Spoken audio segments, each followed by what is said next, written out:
മിന്നൽ വേഗമായിരുന്നു ആ പയ്യന്. വേഗത്തെ സ്നേഹിച്ച ആ പയ്യന്റെ ആഗ്രഹം തന്നെ ഒരു പൂമ്പാറ്റയെപ്പോലെ പറന്നുയർന്ന് തേനീച്ചയെപ്പോലെ കുത്തണമെന്നതായിരുന്നു.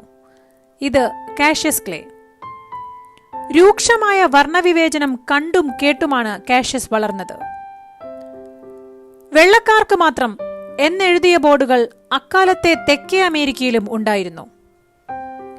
കറുത്ത വർഗക്കാരായ മറ്റു കുട്ടികളെപ്പോലെ ക്ലേയും വർണ്ണവിവേചനത്തിന്റെ ദുരിതങ്ങൾ അനുഭവിച്ചു. ഒരു ദിവസം തന്റെ കാണാതായ സൈക്കിൾ തേടി നടക്കുന്നതിനിടെ ക്ലേ ഒരു ബോക്സിംഗ് പരിശീലകനായ ജോ മാർട്ടിൻ എന്ന പോലീസുകാരനെ കണ്ടുമുട്ടി. മാർട്ടിൻ അവനെ ജിംനേഷ്യത്തിൽ ചേർത്ത് ബോക്സിംഗ് പഠിപ്പിച്ചു. ഈ കണ്ടുമുട്ടൽ ക്ലേയുടെ ജീവിതം തന്നെ മാറ്റിമറിച്ചു. കാഷ്യസ് ക്ലേ വളർന്നു.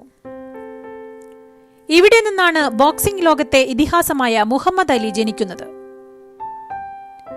വെറുമൊരു ബോക്സർ എന്നതിലുപരി കറുത്തവരുടെ കരുത്തിന്റെ പ്രതീകം കൂടിയായിരുന്നു മുഹമ്മദ് അലി. എല്ലാ മനുഷ്യരെയും ഒരുപോലെ കണ്ടിരുന്ന, നർമ്മബോധമുള്ള, 3 തവണ ലോക ഹെവി വെയ്റ്റ് ബോക്സിംഗ് കിരീടം നേടിയ ഒരു കറുത്ത വർഗക്കാരൻ. തന്നെ വലിയവനായി കണ്ട ആരെയും ചെറിയവരായി കാണാത്തയാൾ. തന്നാലാവും വിധം മറ്റുള്ളവരെ സഹായിച്ച മനുഷ്യൻ. മറ്റെന്തിനേക്കാളും സ്വന്തം വിശ്വാസങ്ങളെ മുറുകെ പിടിച്ച വ്യക്തി.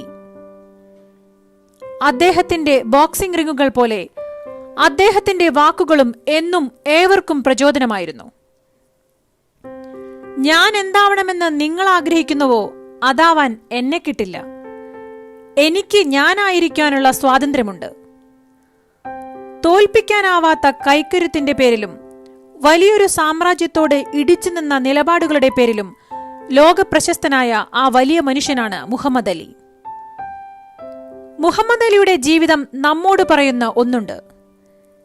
ജീവിതം ഒരു ചൂതാട്ടമാണ്. വെല്ലുവിളികളെ ഏറ്റെടുക്കാത്തവർ ജീവിതത്തിൽ ഒന്നുമാവില്ല. ശുഭദിനം.